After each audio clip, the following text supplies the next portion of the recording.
choice. Your everyday life always revolves around making decisions. What am I going to eat today? What should I buy my mom for her birthday? Which homework should I procrastinate on? Oh, I can't choose, there are too many. Every choice you make always carries some form of consequence. You could either be happy with that value meal you decided to order, or you might regret every single penny you spent on that Hawaiian pizza. Well, that couldn't be me though, joke's on you, I enjoy those pineapples. The path you walk every day depends on you. You have the power to control your own life and how it narrates. Choices you made, good or bad, it's all on you. This is why decision making can make a normal video game 1,000 times more interesting when you think about it. Unfortunately, most of the time, the decisions you made don't really matter since the whole narrative of the game was predetermined. Take Genshin Impact for example. Genshin Impact is an RPG that has its settings in the land of Tevat. It's an RPG, so there will be a plethora of quests in this game, which means you'll get to talk to so many non-player characters. And that brought so many possibilities, so many depths, but no matter what you answer, the narration will still go the same linear, predetermined, boring way, with no consequences to the ending whatsoever. There are a few games that took the decision making an extra mile with this one interesting concept. Introducing the butterfly effect.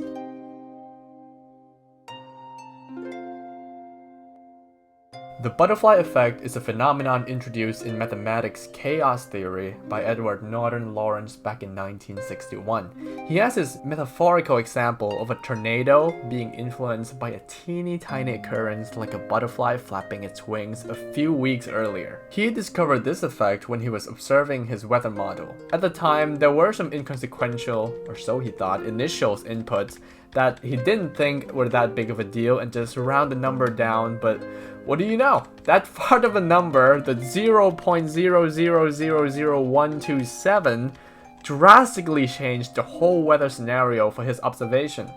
This crazy phenomenon brought this concept to the public eyes and made this butterfly effect terms being used outside of its mathematical context.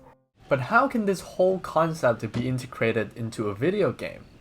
Well, let me show you by introducing you to a couple of games worth mentioning. The Stanley Parable and Detroit Become Human.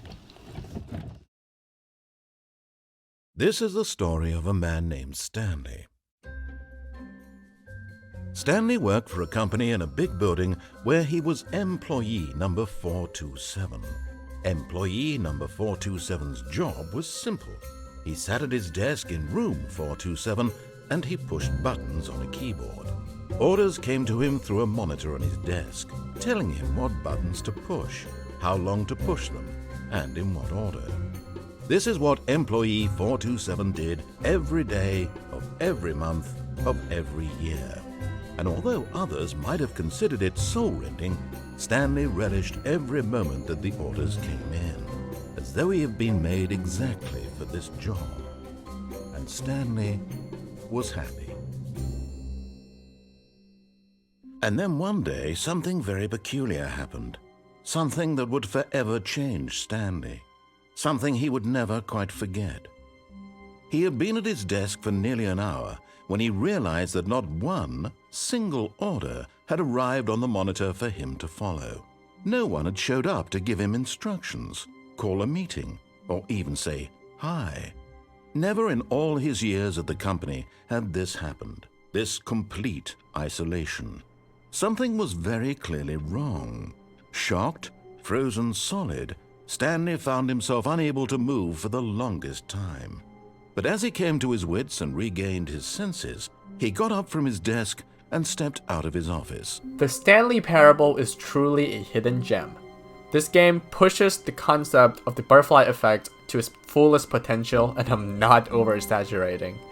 You will play the game as Stanley, an office worker that only knows work, and his days pass without him doing anything else but work, as if he lost his consciousness of his surrounding world. Stanley one day realized that he was working in his empty office where his co-workers are all gone. So the player will have to explore the office and make all sorts of choices. Do I go through the left door or the right door? Do I go to the boss's office or do I just chill here in the janitor room? There was nothing here, no choice to make, No path to follow, just an empty broom closet. No reason to still be here. I'm not getting out of this room. I am not getting out of this room.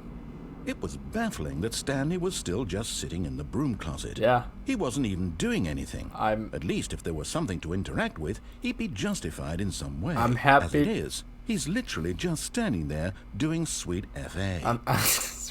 I'm just standing here. But the most important thing about this game is that if you make any slightly different choices from your last playthrough, the ending will be completely changed.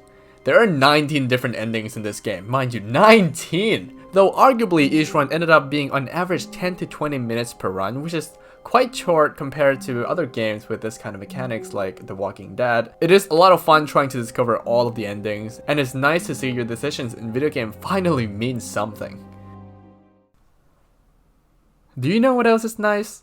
The fact that we will be playing the Stanley Parable Deluxe Edition. Hey, editing Kaspsss here. So it's actually the Stanley Parable Ultra Deluxe, not the Stanley Parable Deluxe Edition or whatever I just said.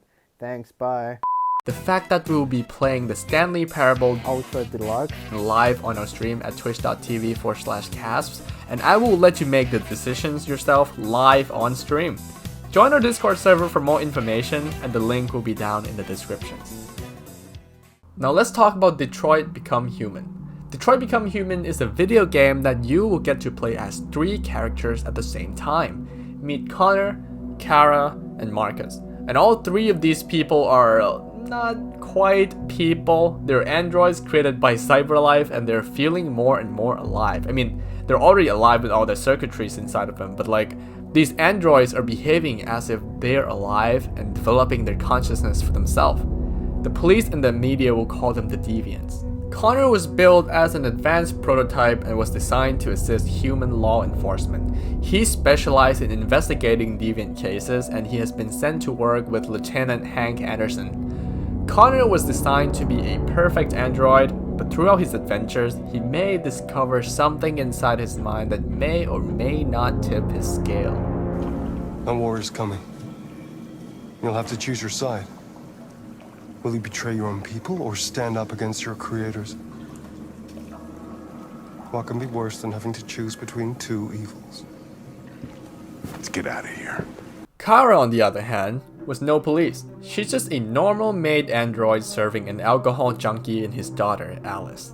Alice trusts Kara with her life, and that connection may be the catalyst that broke her free of a robotic mind. They may begin their journey out into the world at the time when androids rise up and confront their creators. It's all your fault. Left because of you. Please stop, Daddy! For your own good. That's enough! Leave her alone. What the fuck are you doing?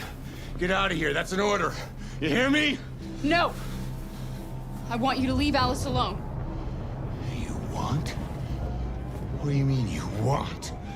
You don't want anything. You're just a goddamn piece of plastic. Last but not least, we have Markus. He was a domestic android that was owned by a famous artist. Lots of incidents throughout his life lead him on this path to achieving his freedom. He became the leader of the Deviants and started a revolution against human oppression, which may be the deciding factor of his kind.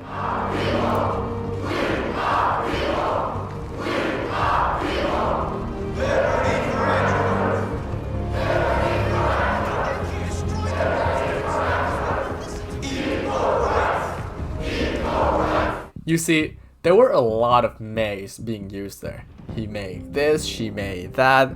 That's because you will be the one to drive the story to your own ending. With the use of QuickTime events, where if you make any slightest mistakes, it could turn the whole story on its head, and many dialogue decisions for you to make that will affect the narrative of the whole game. All playable characters can actually die, by the way, and that won't end the game. You just keep playing in the timeline in which the character dies and you'll be left with a bad taste in your mouth. And I've seen many playthroughs of this game from multiple content creators' points of view, and I've never ever seen anyone achieving the same ending. So I'm sure that Detroit Become Human will grant you the unique game experience that you never get from any other game. Other than the Stanley Parable and Detroit Become Human, there are some honorable mentions that took this decision-making approach, like Until Dawn, which introduced me into the world of butterfly effect video games, the entirety of the Dark Picture anthologies, Life is Strange series, Heavy Rain, and many more. There's an undeniable advantage of this style of storytelling that no movie can achieve, and that's the freedom of the audience. A movie is a work of art that the director wants to express, but sometimes it's really satisfying for the audience to explore things on their own. Seeing the world building on their own, discover the hidden secrets on their own, and work their way to their own ending of the story. This style has enough potential that there were some attempts of including this style of content by Netflix with their Black Mirror Bandersnatch series, which was awesome, by the way. But overall, the butterfly effect in video games brought so much depth to the gameplay and storytelling that there will be more games that will include this style in the future. And you know what? I'm totally down for it. We definitely can't have enough of this. What about you? What do you think? Let me know down in the comment section, and that's it for this video. Again, I'll be streaming the Stanley Parable Ultra Deluxe on my Twitch channel soon, so go follow me there to catch it. I'll see you there. Thank you for watching. He drew a sharp breath and then spoke the code.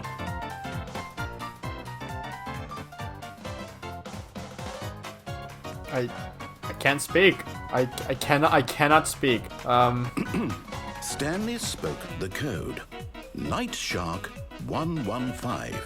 He spoke it into the receiver, right there on the wall. Night Shark 115. Night Shark 115. I can't speak, dude. I'm sorry, is there a problem? I can't. You didn't mishear me, did you? I know. Please speak the code into the receiver. Otherwise, we can't get on with the story. I'm trying my best. I'm trying my best, generator. Night Shark 115. Okay, fine. You're not gonna do I'm it. trying. I've tried. It's pretty humiliating to bring you Dude. this far, only for you to suddenly decide you have better Dude, things to do. I asked you for this one single thing, for your respect. You're- The kind of respect Stanley shows for his choices. He knows what it means to take a story seriously. There's no If you didn't want voice. to see what I had to show you, then why did you come here? You had a choice, you know. You could have gone through the door on the right. You could have done whatever the hell you wanted over I'm there. not trying to be an asshole here. Come on, I just can't speak into the fucking. Explain yourself, you coward! You. Also, since this is a JM204 homework, I'm supposed to put my full name and my student ID code here at the end of the video, but I don't think that it's appropriate since that's literally me doxing myself. So this is a little proof of me being one of your students and not stealing someone else's content. Thank you.